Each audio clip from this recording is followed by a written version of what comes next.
estamos precisamente en la sede del Festival Internacional del Libro de Venezuela, que ha sido un éxito total, grandioso, de las letras, la cultura, del conocimiento y de la integración del mundo. Aquí un espacio de integración de ese mundo bueno que jamás renunciará a la libertad, a la igualdad, a la independencia, a la dignidad. El mundo que lo busca, lo va a lograr.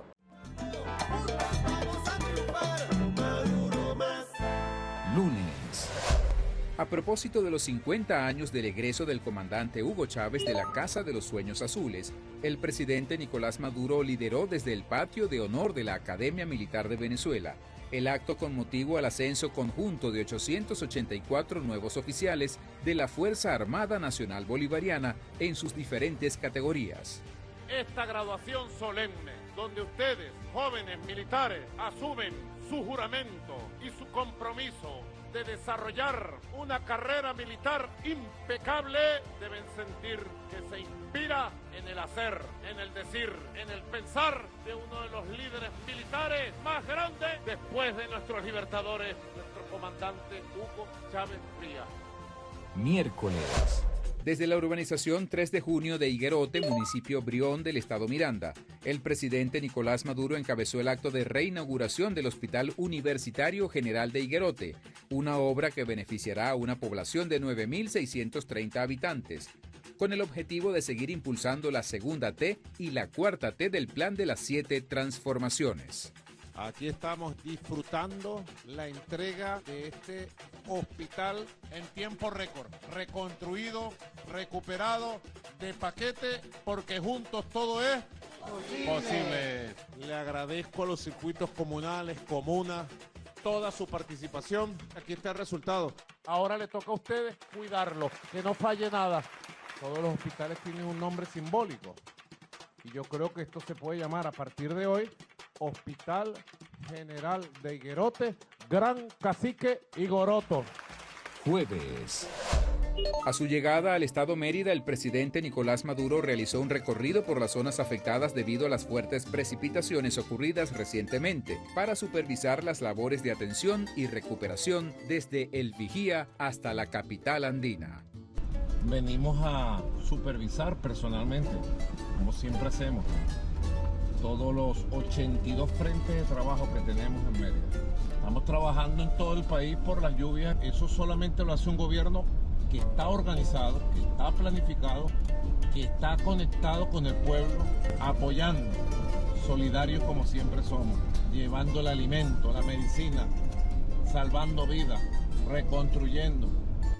Seguidamente, el jefe de Estado realizó un recorrido por las instalaciones de la estación central del teleférico Mucumbarí de Mérida, donde encabezó el acto de lanzamiento de la gran misión de nueva generación Madre Tierra Venezuela, la cual cuenta con 7 vértices estratégicos para la transformación, recuperación y regeneración ecológica del país. Además, aprobó un fondo especial de lluvias para apoyar a todos los productores del campo. Para la nueva realidad climática, nosotros con el pensamiento de Bolívar y con el ecosocialismo fundado por el comandante Chávez, hoy enarbolamos y activamos una gran misión estructural que nos permita transformar la sociedad venezolana y prepararnos para la nueva realidad climática para conmemorar los 200 años del decreto de Chuquisaca, convocar en Venezuela para el 19, 20 y 21 de diciembre un Congreso Mundial en defensa de la Madre Tierra que reúna aquí a las principales voces académicas, científicas y a los defensores del derecho a la vida frente al capitalismo depredador. En su paso por la entidad merideña, el presidente Nicolás Maduro Moros visitó el Museo Arquidiocesano y la Catedral de Mérida, donde fue recibido por el excelentísimo Monseñor Elisandro Terán Bermúdez. Asimismo, el mandatario nacional realizó un recorrido por las instalaciones y, para finalizar, firmó el libro de visitas.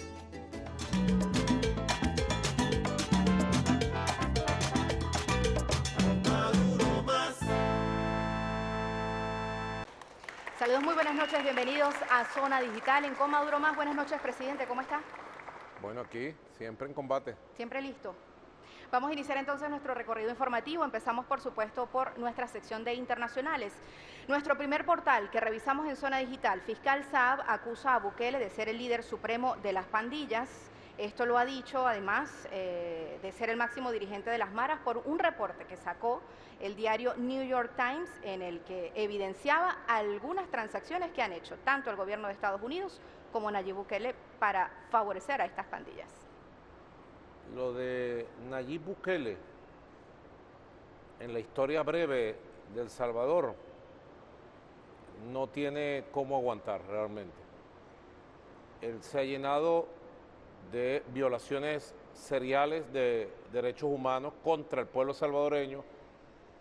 Ahora se echó encima el secuestro y desaparición forzosa de 252 venezolanos sin derecho a juicio, a juez, a defensa, sin derecho a abogados, a visitas familiares, sin derecho a nada. Las condiciones en que están dentro de ese campo de concentración solamente son, digamos, comparables con las condiciones en que estaban los judíos en los campos de concentración nazi. Así que Bukele, él mismo se echó encima una mancha histórica que no superará en siglos. El apellido Bukele y él como persona. Ahora, poco a poco empiezan a salir cosas. El establishment, que llaman así, en los Estados Unidos, y el sionismo, el establishment del sionismo lo protege, porque es un agente de ellos. Más allá de que él apoye a los republicanos, o sea apoyado por los republicanos de manera directa, o a los demócratas, no importa, es un agente de ellos. Y lo lograron colocar con muchas artimañas, sobre todo un gran fraude electoral en la presidencia de El Salvador. Y lo utilizan para eso y para muchas cosas más. Él es una persona muy cuestionada en el mundo hoy por hoy. Las juventudes del mundo en las redes sociales no dejan de cuestionarlo, aunque las redes sociales traten de protegerlo. Efectivamente, el fiscal general, que está invitado a este programa como poeta, no como fiscal general, dio unas declaraciones con conocimiento de causa, porque la Fiscalía venezolana lleva una causa por secuestro, desaparición forzada contra este señor. Yo no sé si pudiéramos prestarle un micrófono, ¿te parece? Al fiscal general, para que nos amplíe esta noticia. ¿Qué dice la periodista? Claro, presidente, por favor. ¿Qué le preguntarías tú al fiscal sobre este tema? ¿Cuál es el estatus en este momento? Buenas tardes, buenas noches, fiscal. ¿Cuál es el estatus en este momento de esta causa que lleva Venezuela respecto a los secuestrados venezolanos en el SECOT de El Salvador? ¿Y lo que dijo? Sí, por el titular, supuesto. ¿cómo es el titular de lo que dijo? Bueno, lo repetimos. Ajá, repetido, por favor. Fiscal Saab acusa a Bukele de ser el líder supremo de las pandillas, recordando que se publicó un reporte a través del New York Times que revelaba pues unas alianzas entre el gobierno de Estados Unidos, las pandillas y por supuesto el presidente Nayib Bukele de El Salvador. Bueno, sí, efectivamente, ciudadano presidente, nosotros hemos acompañado su liderazgo a nivel de la divulgación efectiva de lo que ha ocurrido. Primero, se decía que era una deportación. Nosotros aclaramos que no era una deportación, porque una deportación pasa por un juicio ante un tribunal con un fiscal y la persona deportada va a su país de origen. En este caso, Estados Unidos tomó literalmente por asalto en las casas, en los lugares de trabajo, en las avenidas, a venezolanos de buena voluntad. Los trasladó ilegalmente luego de secuestrarlos y yo diría desaparecerlos, presidente, porque no hay una lista oficial. Nosotros hemos recabado, usted lo sabe, más de 100 nombres producto de las denuncias de los familiares que vieron en las redes, que vieron en los videos, etcétera.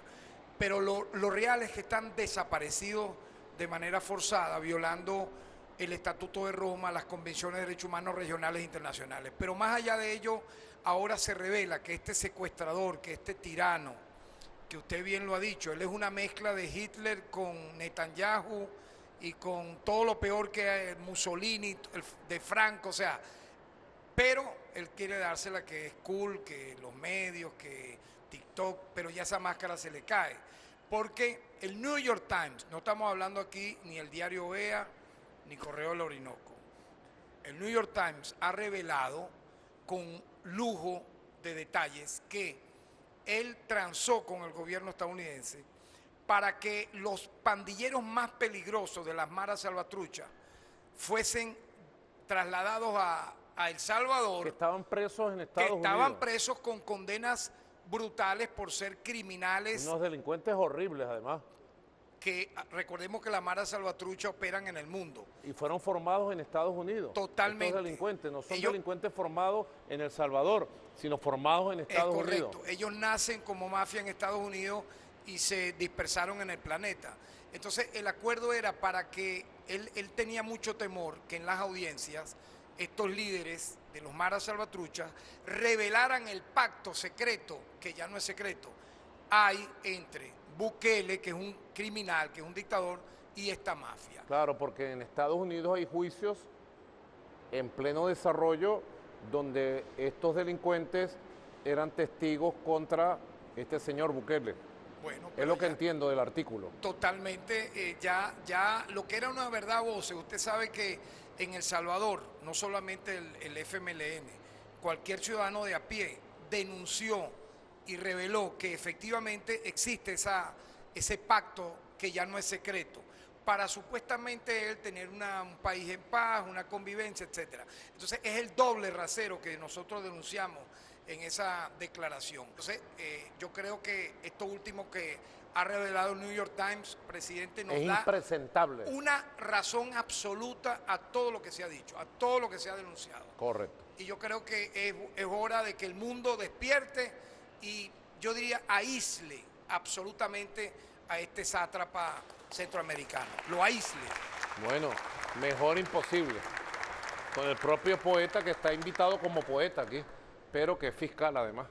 Bueno, seguimos por cierto con el tema migratorio, presidente, y leemos el siguiente titular, puesto que la Iglesia Católica se está moviendo, como se ha dicho acá en la noticia, con el tema migratorio en Estados Unidos, tras una carta que usted le envió al Papa León XIV. Así lo dijo el jefe de Comando Unificado de la Revolución, Jorge Rodríguez, que además saludó la posición del grupo religioso y la receptividad del nuncio apostólico en Venezuela para apoyar, en este caso, de los venezolanos migrantes en Estados Unidos y el maltrato que han recibido. Sí, nosotros le mandamos, yo le entregué una carta al doctor Jorge Rodríguez, está invitado aquí como escritor, no como doctor, y él se la entregó al nuncio apostólico en Caracas, Monseñor Ortega, y efectivamente hemos visto a la Iglesia Católica, al Papa León XIV,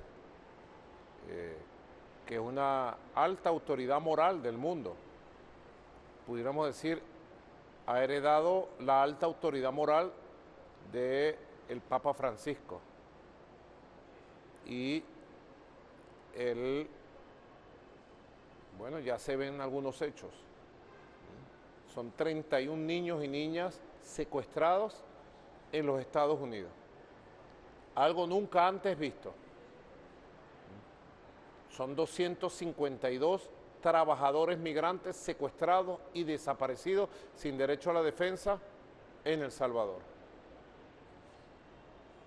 El primer gesto que vimos muy contundente fue el cardenal de San Salvador, que dio unas declaraciones en la verdad de Cristo muy contundentes, exigiendo el derecho de los venezolanos a juez, a juicio, a contacto con los familiares, a abogados, y que se conociera el nombre y la situación física y de salud en que están estos venezolanos secuestrados en un campo de concentración en El Salvador. Eso es un gesto hermoso. Y sabemos también que se están dando movimientos donde la Iglesia Católica Universal, nuestra Iglesia Católica, está moviéndose para que más temprano que tarde podamos rescatar sanos y vivos y entregarnos en los brazos de su madre a los 31 niños y niñas que están secuestrados en Estados Unidos. Así que yo lo que tengo son palabras de agradecimiento para el Papa León XIV Y espero que, dado todo esto, yo lo hice. ¿Por qué? Porque no hay Naciones Unidas. Yo hablé con Volker Trupp. Apenas secuestraron a los venezolanos. Todavía no habían secuestrado a los niños. Yo hablé con Volker Trupp. Aquí está el pueblo palestino, pues. Yo hablé con Volker Trupp. Un rato largo. Le envié una carta a Volker Trupp. Volker Trupp es el alto comisionado de Naciones Unidas para los Derechos Humanos. Es la tarea de él, es el papel de él, María Antonieta. Él tiene que velar por los derechos humanos universales. Él me dijo, bueno, yo voy para Washington dentro de unos días. Yo me voy a mover en Washington. Y yo le dije, señor Volker Trupp, vaya a El Salvador. Hay 252 personas desaparecidas, secuestradas, o mande a alguien. Ahora nuestro embajador le dijo, tenemos 31 niños secuestrados, y Volker Trupp no hace nada. ¿Por qué Volker Trupp no hace nada? Porque Volker Trupp es agente del gobierno de Estados Unidos y la Europa imperialista, colonialista, en Naciones Unidas. Entonces él está puesto ahí para proteger los intereses de Occidente, para callar ante el genocidio palestino, para callar ante el genocidio contra el pueblo del Líbano, de Siria, de Yemen, de Irán, para callar las violaciones de derechos humanos, para taparlas. Entonces yo dije, bueno, ¿a quién puede apelar a uno? A los pueblos del mundo, a la conciencia mundial, está bien, pero ¿quién pudiera con su autoridad moral actual? Yo dije, el Papa León XIV, y quiero agradecerle verdaderamente lo que está haciendo la Iglesia Católica Apostólica Romana por restituir los derechos humanos de los secuestrados en El Salvador y de 31 niños y niñas que están secuestrados, aislados y desaparecidos en los Estados Unidos. Bueno, amén. Pronto sea la situación resuelta para los compañeros. En manos de Dios, pues. Amén, así mismo. Y del esfuerzo que seguimos haciendo. Bueno, presidente, en otros temas vamos a revisar también en internacionales la siguiente noticia. Estados Unidos sanciona a Francesca Albanese, la relatora de la ONU, que sobre los territorios palestinos ha denunciado además a Israel por genocidio. Esto ha sido una política como la que hemos venido denunciando por parte de Estados Unidos. Fin de mundo. Fin de mundo. La relatora sobre la cuestión palestina hace un informe con pruebas contundentes y fehacientes sobre el genocidio que se está cometiendo contra el pueblo palestino y son sancionados por el gobierno de Estados Unidos. Y Volker Trupp, que es el jefe de ella, el alto comisionado, se hace cómplice, no dice nada, no hace nada. Esta mujer que no conocemos a todas luces es una mujer valiente, de la Europa valiente. Embajador, porque si algo tenemos que decir, viendo en vivo y directo por redes sociales el genocidio, el asesinato de 40, 50 palestinos todos los días, les montan una trampa con alimentos, dice, llegó el alimento, llegaron las medicinas, y cuando van a buscar el alimento y las medicinas los ametrallan, o lo que es peor, un avión F-35 de fabricación estadounidense le lanza un misil y los mata, ipso facto, porque están probando distintos mecanismos. La masacre contra el pueblo de Palestina es una masacre contra todos nosotros, es la señal contra el mundo entero que ellos quieren dominarnos, quieren dominar al planeta Tierra.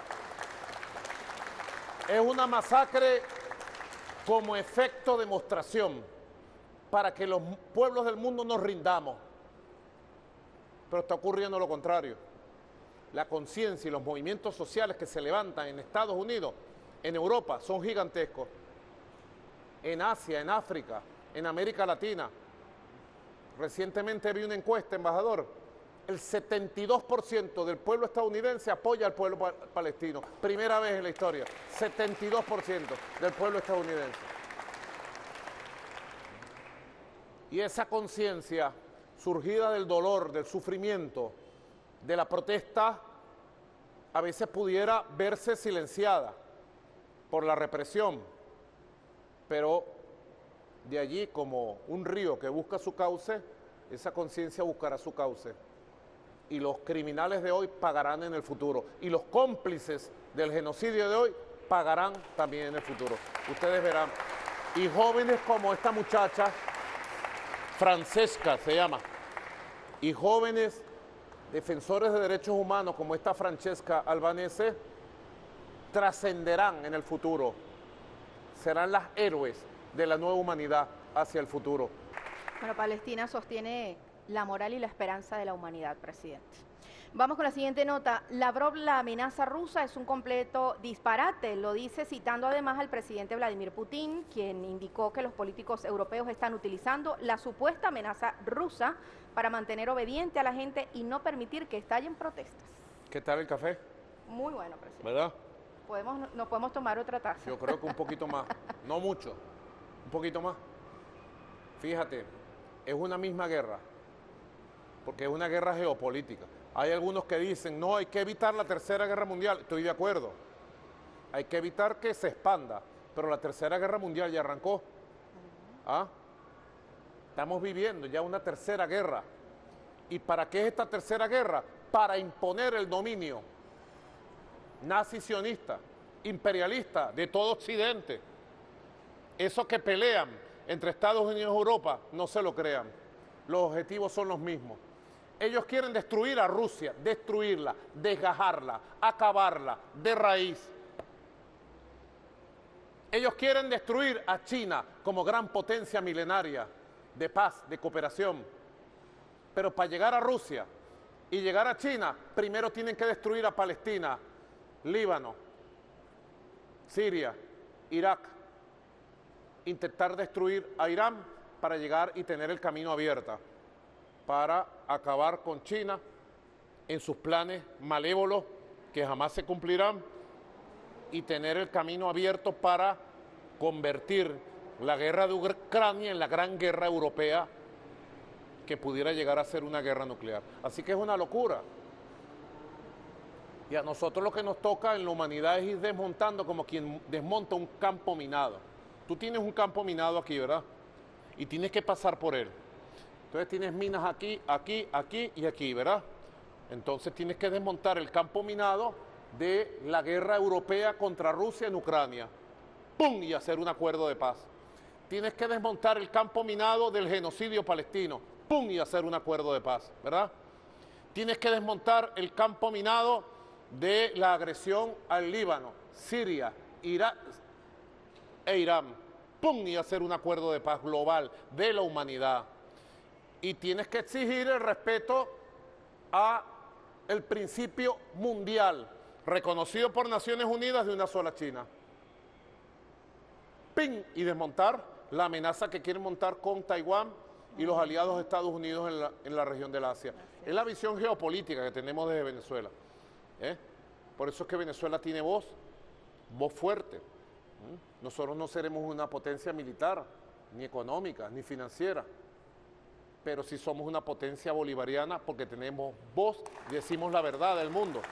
Y por eso es que yo ratifico modestamente, María Antonieta, yo ratifico con modestia, pero con firmeza, la propuesta a las grandes potencias, a los países involucrados en estas agresiones y a los líderes del mundo para una gran cumbre mundial de paz.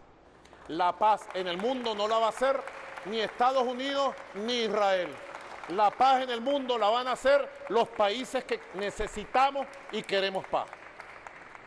Ya yo le dirigí cartas, aquí en América Latina se la dirigí a varios líderes, especialmente al presidente de la Comunidad de Estados Latinoamericanos y Caribeños, el presidente de Colombia, Gustavo Petro, quien está tomando un conjunto de iniciativas como presidente de la CELAC para que América Latina tenga voz en la búsqueda de la paz.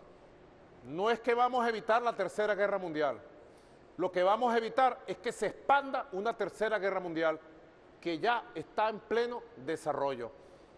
Y los pueblos del mundo tenemos que prepararnos para evitar que se expanda con toda su fuerza destructiva que ya hemos visto en vivo y directo con la masacre y el genocidio de Palestina.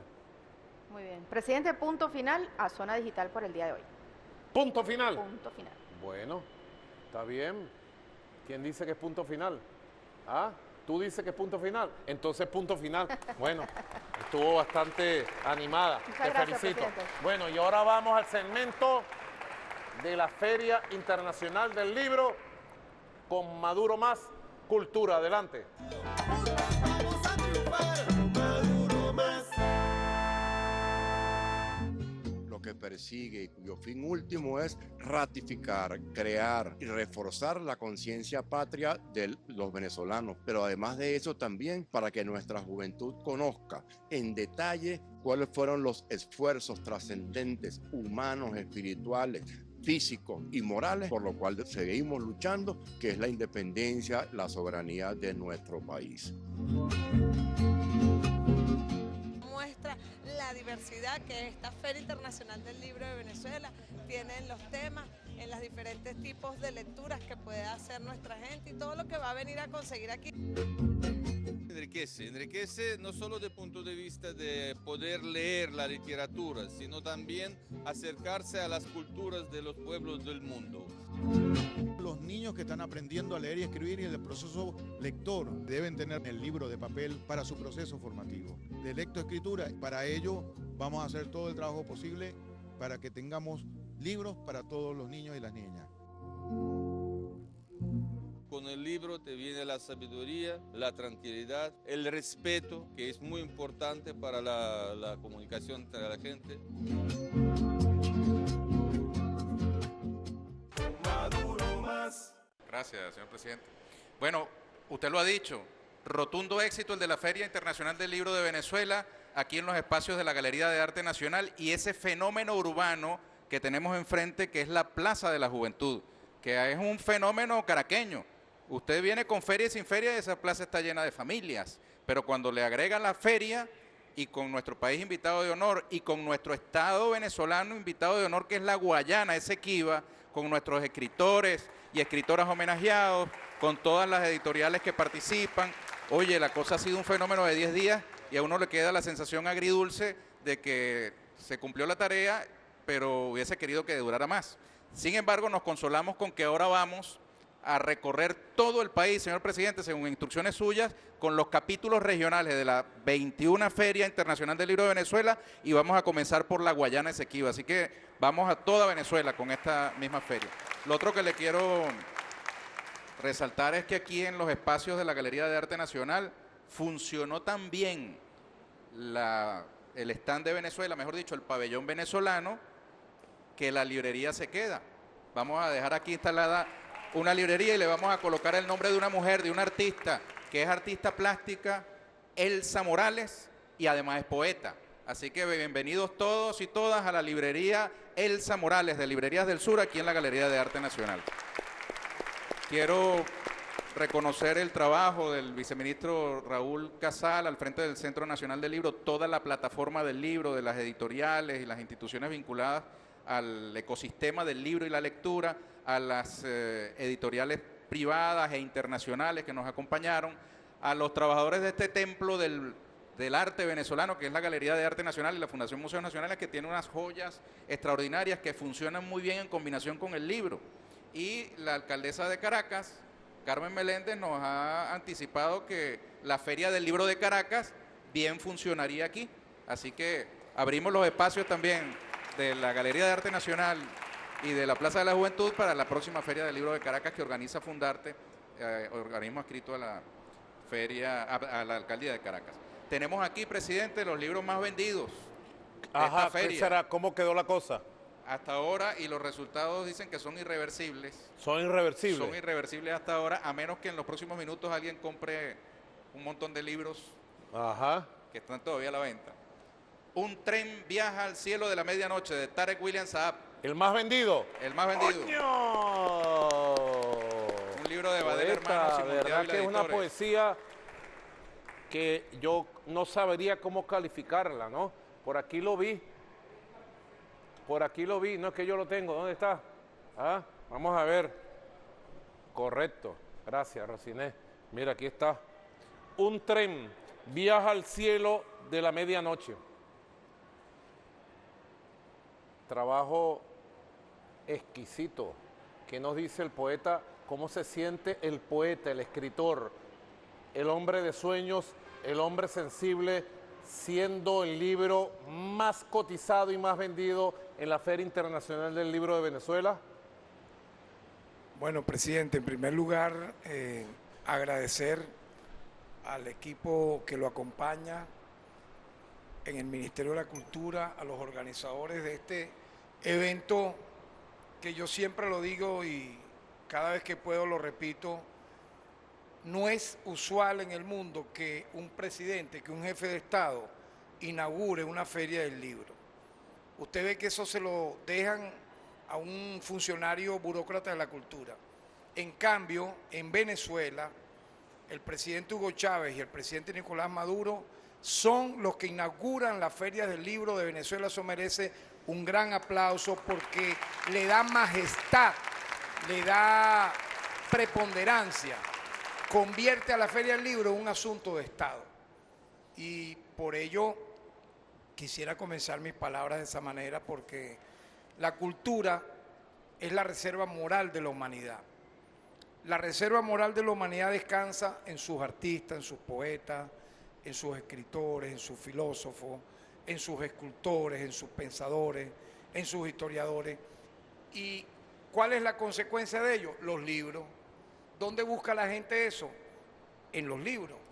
Por lo tanto, venir aquí, y esta, no sé si usted coincidirá conmigo, presidente, pero esta es una de las ferias del libro más impactantes que yo he visto aquí en Venezuela. Esta, que ocurrió ahora homenajeando a Egipto. Cada año que pasa se supera a sí misma, ¿verdad? Exacto. Y ahora tenemos la consigna, leer humaniza, que yo complemento con la consigna menos pantalla, más libro, ¿verdad? Bravo. Menos pantalla, más libro. Cilia, te dedico este poema. Wow. De El tren viaja al cielo de la medianoche. Cuando cae la noche y se apaga la luna bajo un cielo de plata, cuando cae la noche y el paso triste de los gatos hace oscuro el tejado de la casa de madera, cuando cae la noche y la lluvia hace un río invisible como el llanto tras tu ventana, cuando la noche cae y no hay estrellas ni luceros, allá, lejos del firmamento, lejos, son mis ojos, solos, en sueños, los que iluminan tu mirada. Wow, qué bueno. Silito. Este es el libro más vendido hoy por hoy.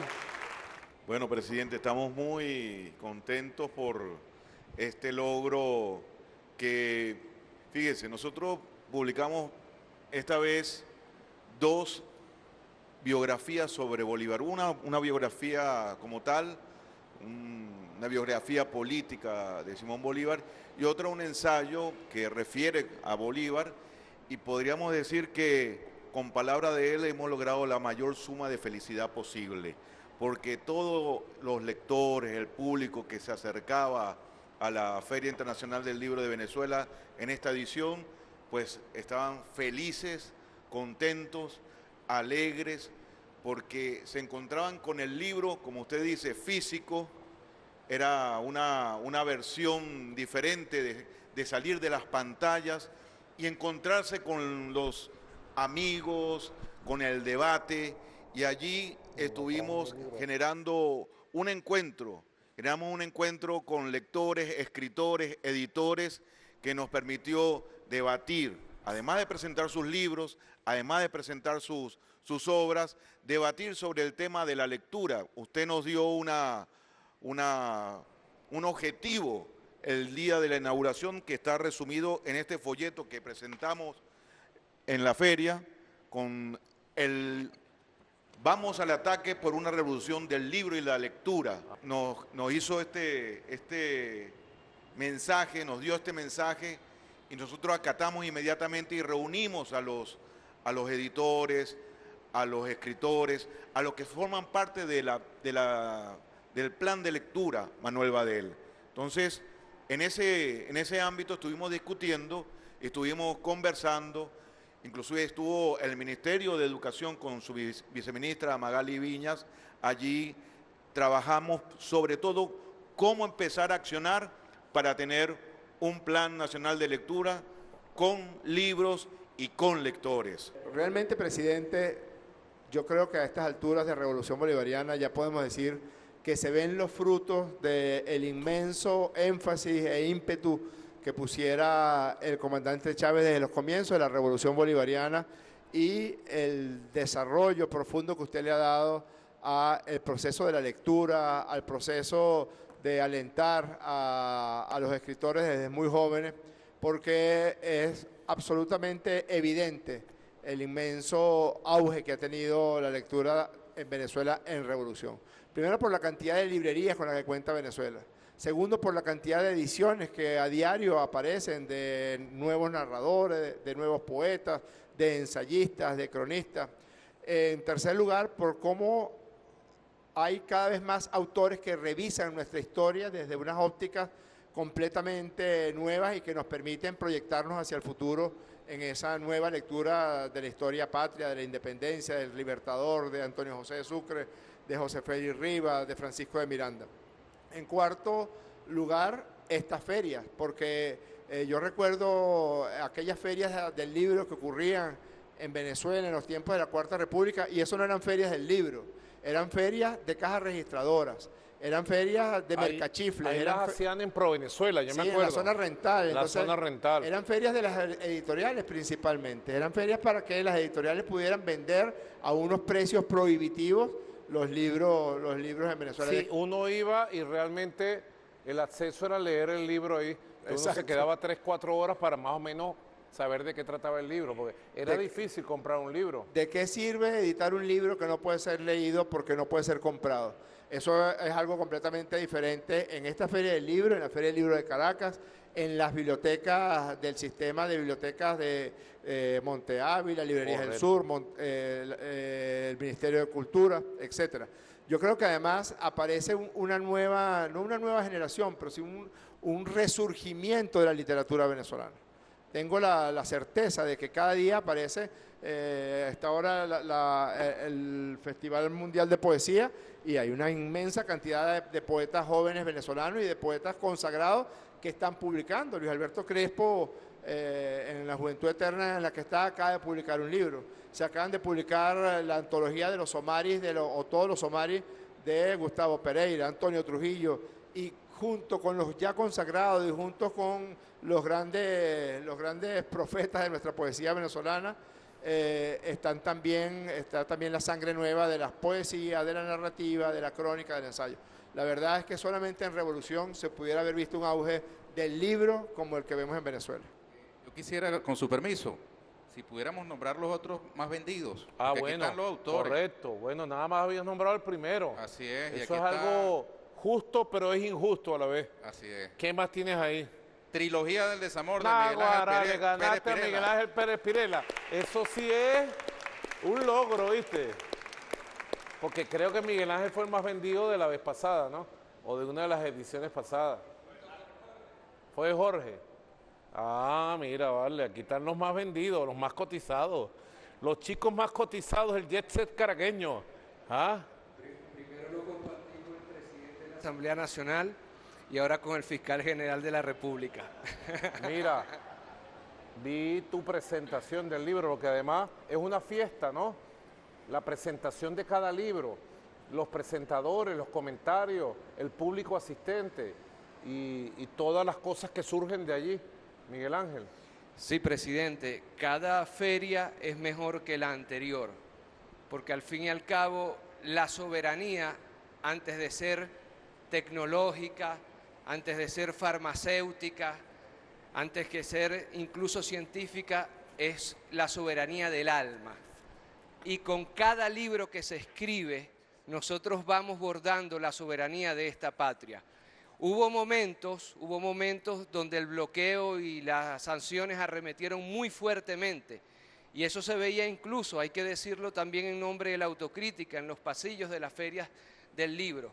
Hoy día yo les puedo decir, presidente, que nuestra Feria Nacional del Libro, las ferias regionales están abarrotadas de una nueva generación de escritores y de escritoras, de casas editoriales privadas, nacionales, de lectores y lectoras cada vez más grandes. El número de libros vendidos es cada vez más grande. Yo creo que estamos tejiendo así, de letra en letra, nuestra soberanía, presidente. Claro, porque el ser humano, ¿qué es el ser humano? El ser humano es un relato, es un cuento, ¿verdad? Es un compartir, es una conversación. La vida humana sirve si uno la puede compartir a partir de lo que piensa, de lo que siente, de lo que observa, de lo que aprendió, de lo que alguien le puede enseñar. ¿Cuántas cosas aprendemos de estos seres humanos especiales que nos están visitando? Con sus relatos, con sus libros, y precisamente la literatura mundial, cuando se pudo compartir a través de libros, creó otro estado y otra situación que la humanidad no puede perder, porque si la humanidad perdiera la poesía, la literatura, el ensayo, el relato, ¿qué seríamos? Un mensajito por WhatsApp. Terminaríamos siendo un mensaje por WhatsApp, ñañe. Ya, listo, nos acabaríamos. Presidente, usted lanzó una gran reflexión hace algunos meses a partir de fenómenos como el tema de Veneca sobre la identidad venezolana. Y yo considero que esa reflexión y ese llamado que usted hizo al Estado-Nación, al pueblo venezolano, recibió un eco también en lo editorial, en la literatura, en la narración, porque está habiendo, como dijo también el doctor Jorge Rodríguez, una explosión de literatura venezolana, de poesía, de cuentos, de novelas que están narrando lo que somos. Nosotros no estamos esperando que nadie desde otras latitudes ni desde otras capitales del norte nos diga qué somos los venezolanos. No estamos imitando a nadie, estamos siendo originales. Bueno, presidente, sigue ahí, Ernesto. Entre los consagrados se coló una debutante. Ajá. La novata del año, diríamos. Ajá. Rosinés Chávez Rodríguez. Bueno, Rosinés. Con la barca de nuestros sueños inconclusos.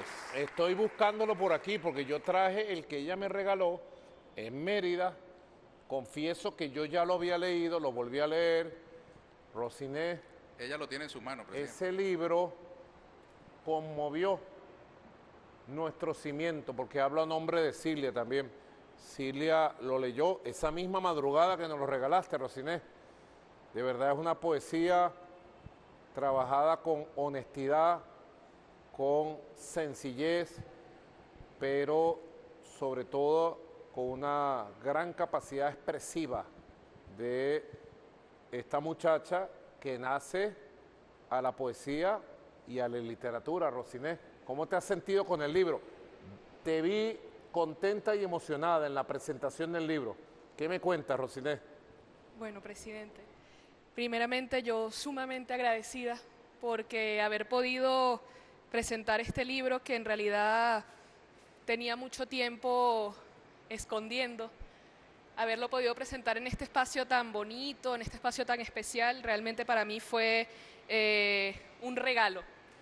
Este libro nació de muchos sentimientos, nació sobre todo de incomprensión, de frustración, de dolor, y hablar del dolor no es fácil, hablar de las pérdidas no es fácil. Por eso yo pienso que escribir y drenar y utilizar estos espacios, estas hojas en blanco para sanar muchas emociones que sobre todo cuando somos niños no entendemos muy bien o no queremos entender. Este libro para mí fue, se lo comentaba a mi estimado ministro Villegas, que me hizo el honor de acompañarme ese día en la presentación, fue para mí un proyecto interno, personal, terapéutico. Fue sin yo saberlo, teniendo 15 años, intentando pues entender, intentando buscar explicaciones que realmente son la vida misma. Pero siendo niños, siendo jóvenes, es difícil que el cerebro lo asimile, y esa es la importancia también de poder plasmarlo en un papel, de poder entenderse uno mismo mientras escribes, mientras te expresas, mientras lees también, para poder entenderte y entender al otro. Por eso yo aplaudo su iniciativa también de que retomemos y fortalezcamos la lectura en papel, la lectura del libro en físico, poderlos sentir en las manos, poderlos ver, poderlos compartir, porque no es lo mismo. Y uno como generación joven también se acostumbra mucho a la pantalla, sin saber todos los peligros que están detrás de ella, o tal vez no estar muy conscientes. Y el libro realmente es un vínculo con el ser humano, es un vínculo con uno mismo. Para mí este regalo, este libro fue escrito principalmente como un regalo al comandante. Fue escrito no solamente desde mi alma y desde mi corazón, sino desde el corazón de millones de personas que yo sé que lo extrañan, que lo aman, que lo buscan y lo añoran. Y esta fue mi manera de honrarlo a él, de cierta manera, para seguirlo recordando y seguir recordando estos sueños. Yo quiero comentar que este cuadro, bueno, lo comenté en el momento de la presentación, este cuadro... La portada. La portada, sí. Fue un cuadro que nosotros pintamos en varias ocasiones. Yo estaba pequeña, atrás está la foto, por eso la quise incluir. Y como se ve, no lo pudimos terminar. Como este, hay otros cuadros, que algunos completos, otros no. Y lo curioso es, en esta foto que él me regala, años después, él me escribe: la barca de nuestros sueños inconclusos. Las casualidades no existen, y yo haber encontrado ese hilo en la memoria de poder usar esta portada que me copié, no es propiamente mía, al igual que el título, porque los agarré de su inspiración. Bueno, para mí de verdad significa mucho. Algunos dicen que es como un niño, o como ver nacer al primer hijo. Yo digo que es una experiencia muy hermosa, sobre todo poderla compartir con los demás. Estos escritos tienen algunos muchos años, algunos ya los había compartido, pero poderlo ver en las manos de mi familia, de mis amigos, del pueblo mismo, es una alegría enorme, inmensa, y por eso agradezco de verdad esta oportunidad. Es muy hermoso. La barca de los sueños inconclusos. Ven acá, Rosiné. Gracias. Gracias. Esos sueños inconclusos que nos mueven, ¿verdad? Que nos llevan, nos traen, nos animan y que nos dan la victoria todos los días, Ernesto. Porque verdaderamente, mira, ha nacido una poeta y tiene mucho que dar a la poesía de estos tiempos de las nuevas generaciones. ¿Qué más nos tienes ahí, Ernesto? Presidente, le hemos propuesto a Rosinés hacer una exposición de esos cuadros inconclusos que hay como legado también del comandante Chávez en esa faceta. Bueno. Que la familia atesora, ¿no? Excelente. Chávez nuestro de todos los días.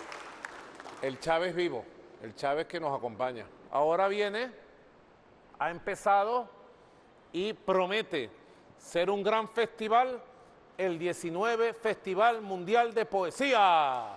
Y aquí está Alfred Nazaret. ¿Qué me dice Alfred Nazaret de este festival de poesía? Bueno, este festival es como la octavita de la Feria del Libro, que fue, lo dijimos, una fiesta patronal. Esto es para que no nos vayamos a deprimir, pues. No nos vamos a deprimir, no, Correcto. aquí la poesía canta, celebra y sobre todo combate, porque este año el festival, por primera vez, presidente, tiene un país invitado de honor y ese país es Palestina. Tenemos acá a los poetas de ¡Que vivan Palestina! los poetas! ¡Que viva Palestina! ¡Viva Palestina! ¡Palestina vencerá! ¡Palestina vencerá!